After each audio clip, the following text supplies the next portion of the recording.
Supreme செய்திகளுக்காக இரா செல்வமணி. இன்றைய முதன்மை செய்திகள். புதுவையில் 45 பேருக்கு ஆவண எழுத்தர் உரிமத்துக்கான ஆணையை முதலமைச்சர் ரங்கசாமி வழங்கினார். புதுச்சேரியில் நாளை விநாயகர் சதுர்த்தி கோலாகலமாக கொண்டாடப்பட உள்ள நிலையில் விநாயகர் சிலைகள், பூஜை பொருட்கள், பழங்கள், அலங்கார பொருட்கள் விற்பனை தீவிரமடைந்துள்ளது. புதுச்சேரியில் தண்ணீர் கட்டணத்தை இணையதளத்தில் செலுத்தும் வசதி முதலமைச்சர் ரங்கசாமி தொடங்கி வைத்தார்.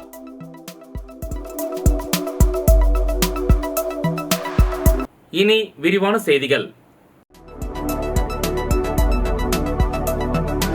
புதுச்சேரியில் 45 பேருக்கு ஆவண எழுத்தர் உரிமத்துக்கான ஆணையை முதலமைச்சர் ரங்கசாமி வழங்கினார். புதுச்சேரியில் ஆவண தயாரிப்பு பட்டய படிப்பை முடித்தவர்களுக்கு பதிவுத்துறையால் ஆவண எழுத்தர் உரிமம் வழங்கப்பட்டு வருகிறது. அதன்படி கடந்த 2014, 2015 ஆண்டு முதல் 2020, 2021 கல்வியாண்டு வரையில் ஆவண தயாரிப்பு பட்டய படிப்பை 48 பேர் முடித்துள்ளனர். அவர்கள் தங்களுக்கான ஆவண எழுத்தர் உரிமத்தை வழங்க கோரி விண்ணப்பித்திருந்தனர். அதன்படி அவர்களது விவரங்கள் காவல்துறைக்கு அனுப்பி வைக்கப்பட்டு சரிபார்க்கப்பட்டன. காவல்துறை சரிபார்ப்புக்கு பிறகு 45 விண்ணப்பதாரர்கள் தேர்வு செய்யப்பட்டனர். அவர்களுக்கு ஆவண எழுத்தர் உரிமத்துக்கான ஆணை வழங்கும் நிகழ்ச்சி பேரவை வளாகத்தில் உள்ள முதலமைச்சர் அறையில் நடைபெற்றது. முதலமைச்சர் ரங்கசாமி ஆவண எழுத்தர் உரிம ஆணையை 45 பேருக்கும் வழங்கினார்.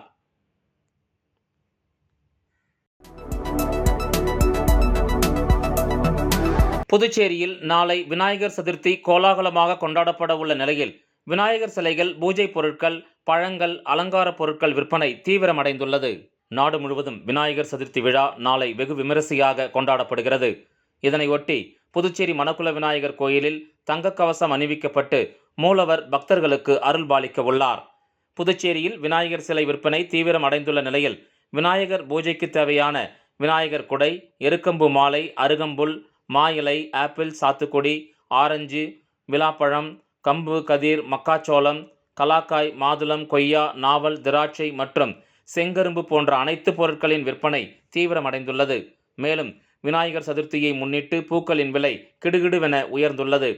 நேரு வீதி, காந்தி வீதி, சாரம், சின்னமணிக்குண்டு, முத்தியால்பேட்டை மார்க்கெட் உள்ளிட்ட பல்வேறு இடங்களில் விநாயகர் சதுர்த்தி பூஜைக்கான பொருட்களை வாங்க மக்கள் கூட்டம் அலைமோதுகிறது.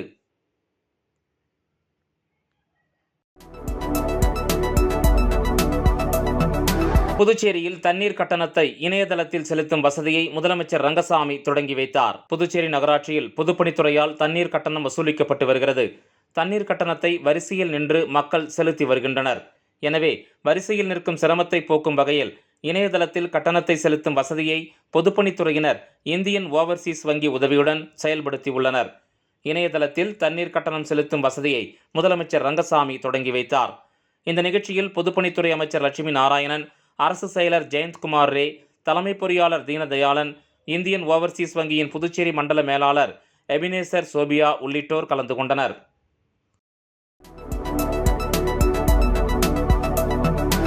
தொடர் போராட்டங்களால் புதுவையில் 9 துறைகளில் 183 அரசு துறை பணியிடங்கள் நிரப்புவதில் மிகவும் பிற்படுத்தப்பட்டவர்களுக்கான உள் இட ஒதுக்கீடு இன்றி அறிவிக்கப்பட்ட அறிவிப்பாணையை ரத்து செய்ய துணைநிலை ஆளுநர் கைலாஷ்நாதன் ஒப்புதல் அளித்துள்ளார்.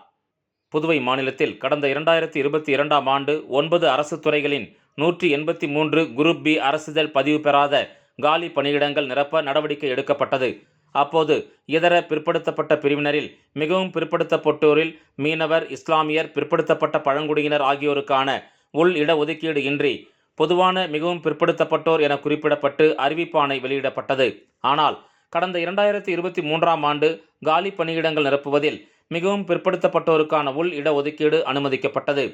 அரசு பணியிடங்கள் நிரப்பப்பட்டு வரும் நிலையில் மிகவும் பிற்படுத்தப்பட்டோருக்கான உள் இட ஒதுக்கீட்டை மறுக்கும் அறிவிப்பாணையை வெளியிட்ட அதிகாரிகள் இருவருக்கு எதிராக சமூக நல அமைப்புகள் உள் இட ஒதுக்கீடு அறிவிப்பாணையை ரத்தாகும் வரை போராடப் போவதாக கூறி வருகின்றன. இந்த நிலையில் துறைமுகம், காவல்துறை, போக்குவரத்து துறை உள்ளிட்ட 9 அரசு துறைகளின் 183 காலி பணியிடங்கள் நிரப்புவதில் மிகவும் பிற்படுத்தப்பட்டோருக்கான உள் இட ஒதுக்கீட்டை மறுக்கும் அறிவிப்பாணையை துணைநிலை ஆளுநர் கைலாஷ்நாதன் ரத்து செய்வதற்கான ஒப்புதலை வழங்கியுள்ளார்.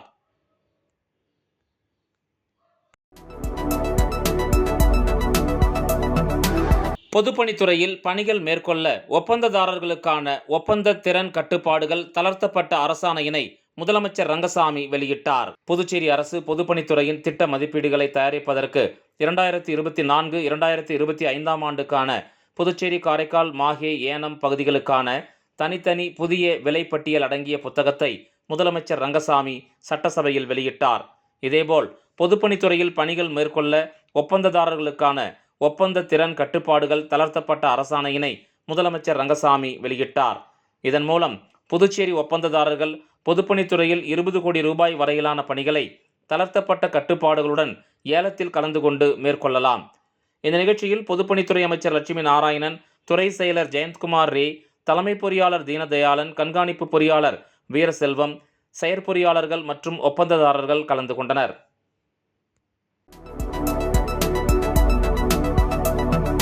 புதுச்சேரி சின்னக்கடை மார்க்கெட்டை சீரமைக்க வலியுறுத்தி அதிமுக மாநில செயலாளர் அன்பழகன் தலைமையில் 50க்கும் மேற்பட்ட மீனவ பெண்கள் சாலை மறியல் போராட்டத்தில் ஈடுபட்டதால் பரபரப்பு ஏற்பட்டது. புதுச்சேரி உப்பளம் தொகுதிக்கு உட்பட்ட சின்னமணிக்கூண்டு அருகே பழமையான மீன் மார்க்கெட் உள்ளது. இங்கு 50க்கும் மேற்பட்ட மீனவ பெண்கள் மீன் விற்கும் தொழில் செய்து வருகின்றனர். கடந்த 7 வருடத்திற்கு முன்பு பழுதான மேற்கூரையை மாற்றி அமைக்கப்பட்ட நிலையில் கடந்த 2 வருடங்களாக மேற்கூரை சேதமடைந்துள்ளது. மேலும் மின் இணைப்பு, குடிநீர், கழிவறை வசதிகள் சரிவர இல்லாமல் மீனவ பெண்கள் அவதியுற்று வருகின்றனர்.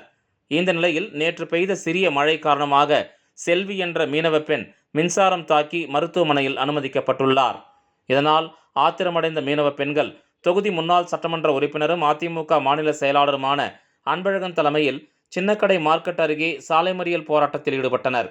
மேலும் புதுவை அரசையும் அதிகாரிகளையும் கண்டித்து கண்டன கோஷங்களை எழுப்பினர். இதுகுறித்து தகவல் அறிந்து வந்த போலீசார் மற்றும் அதிகாரிகள் உடனடியாக நடவடிக்கை மேற்கொள்ளப்படும் என உறுதியளித்ததை தொடர்ந்து போராட்டம் கைவிடப்பட்டது. இதனால் சுமார் 1 மணி நேரத்திற்கு மேலாக அப்பகுதியில் போக்குவரத்து பாதிக்கப்பட்டது.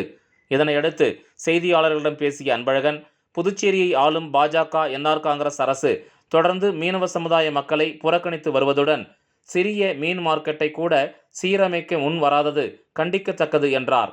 சேதமடைந்த மேற்கூரையையும் மின் இணைப்பையும் உறுதியளித்தபடி சரி செய்யாவிட்டால் அதிமுக தொடர் போராட்டத்தில் ஈடுபடும் என அப்போது அவர் எச்சரிக்கை விடுத்தார். என்ஆர் காங்கிரஸ் கூட்டணி அரசானது மீனவ சமுதாய மக்களுக்கு தொடர்ந்து துரோகத்தை இழைத்து வருகின்றது. அந்த மக்களுடைய வாழ்வாதாரம் சிறக்க இந்த அரசு எந்த விதமான நடவடிக்கையும் இதுவரை எடுக்கவில்லை. குறிப்பாக மீன் விற்கும் பெண்களுக்கு ஒரு பாதுகாப்பான ஒரு மார்க்கெட் கூட இந்த அரசால் கட்டித்தரப்படவில்லை. விளம்பர இடைவேளைக்கு பிறகு செய்திகள் தொடரும். Hey, I got more gifts from Joe Salukas. Car full ஆயிடுச்சு. Happy guys. Hey. Sir, இன்னொரு கார். ஜோ சாலுகாஸில் 60வது ஆனிவர்சரி கொண்டாட்டம். 6 கோடி மதிப்பிலான பரிசுகள், 6 MG ஆஸ்டர் கார்கள், தங்க நாணயங்கள், வீட்டு உபயோகப் பொருட்கள். கொண்டாடுவோம் வாருங்கள். ஜோ சாலுகாஸின் பரிசு மழை. செய்திகள் தொடர்கின்றன. புதுச்சேரி அரியாங்குப்பம் புனித ஆரோக்கிய அன்னை ஆலய திருவிழாவை முன்னிட்டு நடைபெற்ற கொடியேற்ற நிகழ்ச்சியில் ஏராளமான கிறிஸ்தவர்கள் கலந்து கொண்டு பிரார்த்தனை செய்தனர். புதுச்சேரி அரியாங்குப்பம் பகுதியில் அமைந்துள்ள புனித ஆரோக்கிய அன்னை ஆலயத்தின் 334ஆம் ஆண்டு பெருவிழா இன்று தொடங்கியது. இன்று காலை சிறப்பு திருப்பலி நடைபெற்று புதுச்சேரி கடலூர் உயர் மறைமாவட்ட பேராயர் பிரான்சிஸ் கலிஸ்ட் திருப்பலி நிறைவேற்றி தொடர்ந்து கொடிக்கு சிறப்பு ஆராதனை நடத்தி பங்கு மக்கள் மத்தியில் ஊர்வலமாக எடுத்து வரப்பட்டு கொடியேற்றம் நடத்தப்பட்டது. தொடர்ந்து நவ நாட்களில் காலை மாலை திருப்பலியும் சிறிய தேர்பவனி, நற்கருணை ஆசீரும் இடம்பெறும் என்றும் செப்டம்பர் 15ஆம் தேதி ஆண்டு பெருவிழாவை ஒட்டி ஆடம்பர தேர்பவனி நடைபெறவுள்ளது என்றும் தெரிவிக்கப்பட்டுள்ளது. இதில் ஏராளமான கிறிஸ்துவ பொதுமக்கள் கலந்து கொண்டு ஆரோக்கிய அன்னையை வழிபட்டு சென்றனர்.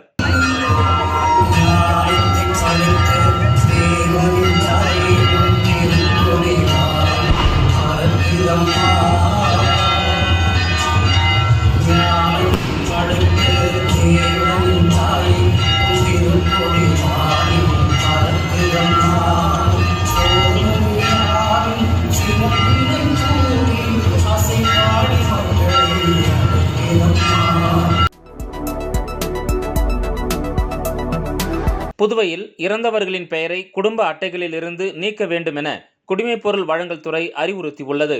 குடிமைப்பொருள் வழங்கல் மற்றும் நுகர்வோர் விவகாரங்கள் துறை இயக்குனர் சத்தியமூர்த்தி வெளியிட்டுள்ள செய்திக்குறிப்பில், புதுவையில் குடும்ப அட்டை பெற்றுள்ளவர்களில் சிலர் இறந்த குடும்ப உறுப்பினர்களின் பெயரை அதிலிருந்து நீக்கவில்லை என்பது கண்டறியப்பட்டுள்ளது. அதனால் துறையின் அனைத்து வகையான உதவித்தொகை மானியங்கள் வெளியிடுவதில் தேவையற்ற சிக்கல்கள் ஏற்படுகின்றன. எனவே சம்பந்தப்பட்ட குடும்ப அட்டைதாரர்கள் குடிமைப்பொருள் வழங்கல் துறை அலுவலகத்தை அணுகி இந்த அறிவிப்பு வெளியான 30 நாட்களுக்குள் அதற்கான விண்ணப்பத்தை நிறைவு செய்து தேவையான ஆவணங்களை இணைத்து இறந்த உறுப்பினர்களின் பெயரை நீக்க வேண்டும். சம்பந்தப்பட்ட குடும்ப அட்டையை சரிபார்க்க துறையின் இணையதளத்தை பார்வையிடலாம். தவறினால் சம்பந்தப்பட்ட குடும்ப அட்டை துறையின் தரவுத்தளத்திலிருந்து தகுதி நீக்கம் செய்யப்படும். உதவித்தொகை மானியங்கள் அந்த அட்டைக்கு வழங்கப்படாது எனவும் குறிப்பிடப்பட்டுள்ளது.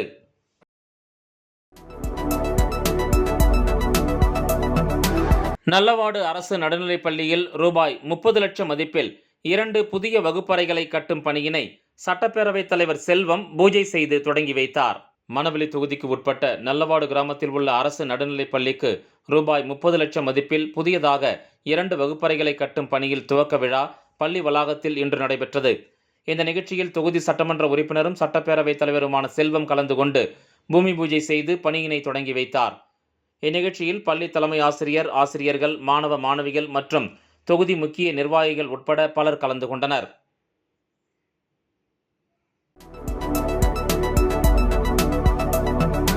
எய்ம்ஸ் கல்லூரியில் ஆசிரியர் தின விழா கோலாகலமாக கொண்டாடப்பட்டது.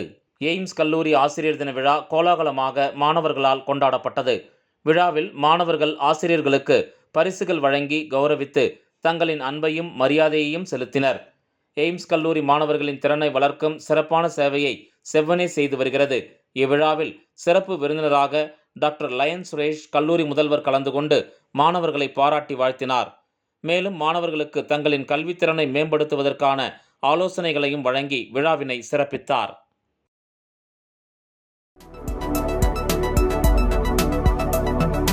விநாயகர் சதுர்த்தியை ஒட்டி புதுச்சேரி நாடாளுமன்ற உறுப்பினர் வைத்திலிங்கம் பொதுமக்களுக்கு வாழ்த்து தெரிவித்துள்ளார்.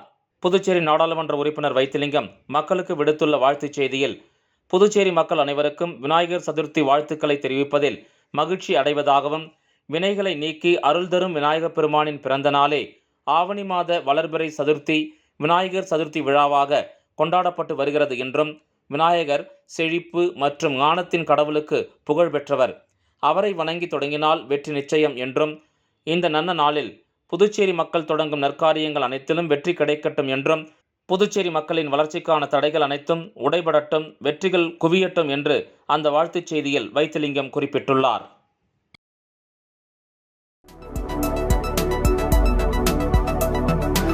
முன்னாள் ஆளுநர் ஃபரூக் மரைக்காயரின் பிறந்த நாளை ஒட்டி ராகுல் காந்தி தேசிய பேரவை சார்பில் ஏழை எளிய மக்களுக்கு நலத்திட்ட உதவிகள் வழங்கப்பட்டது. ராகுல் காந்தி தேசிய பேரவை சார்பில் முன்னாள் ஆளுநர் ஃபரூக் மரைக்காயர் பிறந்தநாள் விழா விமரிசையாக கொண்டாடப்பட்டது. ராகுல் காந்தி தேசிய பேரவைத் தலைவர் ஆரி சேகர் தலைமையில் பேரவை துணைத் தலைவரும் பொதுக்குழு உறுப்பினருமான திருவேங்கடம் முன்னிலையில் அண்ணா சாலையில் ஏழை எளிய மக்களுக்கு உணவு மற்றும் நலத்திட்ட உதவிகள் வழங்கும் விழா நடைபெற்றது. இந்த நிகழ்ச்சியில் சிறப்பு விருந்தினர்களாக காங்கிரஸ் கட்சியின் மாநில தலைவர் வைத்திலிங்கம் எம்பி, முன்னாள் அமைச்சர்கள் ஷாஜகான், கந்தசாமி ஆகியோர் ஏழை எளிய மக்களுக்கு உணவு வழங்கி சிறப்பித்தனர். நிகழ்ச்சியில் மாநில செயலாளர்கள் ராஜாராம், கோனேரி லோகையன், மாநில சிறப்பு அழைப்பாளர் வினோத், வட்டார காங்கிரஸ் தலைவர்கள் குமரன், கோவிந்தராஜ், இளைஞர் காங்கிரஸ் முன்னாள் மாநில தலைவர் பிரபு, முன்னாள் மாவட்ட இளைஞர் காங்கிரஸ் தலைவர் தயாளன் மற்றும் காங்கிரஸ் நிர்வாகிகள் உதயகுமார், சாம்பசிவம் ஆகியோர் கலந்து கொண்டனர்.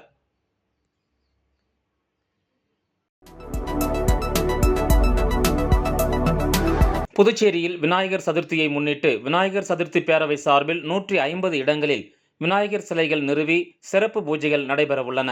நாடு முழுவதும் விநாயகர் சதுர்த்தி விழா நாளை கொண்டாடப்படுகிறது. இதனையொட்டி புதுச்சேரி மணக்குள விநாயகர் கோயிலில் தங்கக்கவசம் அணிவிக்கப்பட்டு மூலவர் பக்தர்களுக்கு அருள்பாலிக்க உள்ளார். விநாயகர் சதுர்த்தி பேரவை சார்பில் புதுச்சேரியில் மட்டும் 150 இடங்களில் 3 அடி முதல் 12 அடி வரை உயரமுள்ள விநாயகர் சிலைகள் பிரதிஷ்டை செய்யப்பட உள்ளன. சாரம் அவைத்திடலில் 21 அடி உயர விநாயகர் சிலை பிரதிஷ்டை செய்யப்படுகிறது.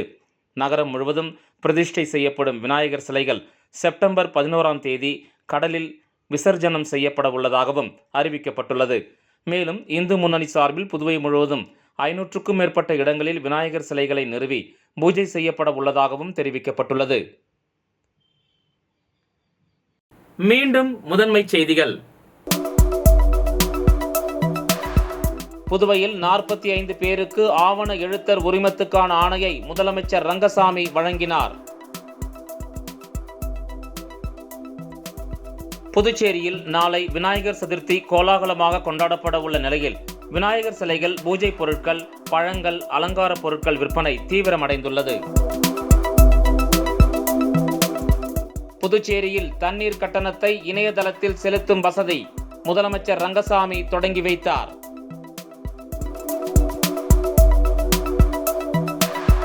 இந்த செய்தி அறிக்கை இத்துடன் நிறைவு பெறுகிறது. வணக்கம்.